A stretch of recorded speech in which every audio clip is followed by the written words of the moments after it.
Don kika fita a gidan nan yau sai na tsine miki. Ni fa babu wanda ya isa ya hana ni fita daga gidan nan. Umi wai me kike nema a duniyar nan? Kyale ta mana ai wuyanta ya isa yanka ni. Wai yaya me yasa ake lallaba ta? Ai shine mu. A'a ku kyale ta. Oke akwai abin da za ka iya min kenan. Akwai na rantse da ke yaya ta ce da kin gani kun kenan gidan wallahi. Muktar lalle wuyanka yayi kwari da baka sake ba wallahi. Muktar ka kyale ta yaya ka ce. Mama ai ta yana kowa ne a gidan nan. Dan Allah ku ya ƙuri kun ji. Amma yayin za haka za mu sa mata ido. Tana fita sai lokacin da ta ga daman dawowa take dawowa. Abdul wani lokacin har kwana take a waje fa. Kai inna lillahi wa inna ilaihi raji'un. Sa'adu ku da yarinyar nan mana wallahi. A'a mama duka babu abin da zai ci. Wala za a buga don. Mama kenan wallahi da sai na sa an kulle mutum. Kai wa za ki sa kulle din? Wanda ya sake ya taba ni. An kafa ta abin da zai.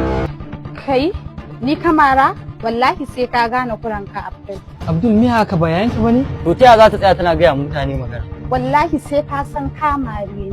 Ummi ki ya ƙuri dan Allah. Haba yaya ka duba kamar ni wannan yaron zai mara? Ai ni ya mun daidai.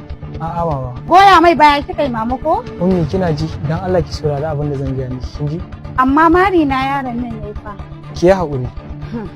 Kanwata akwai abin da nake so ki sani akan kalar rayuwar da kike yi.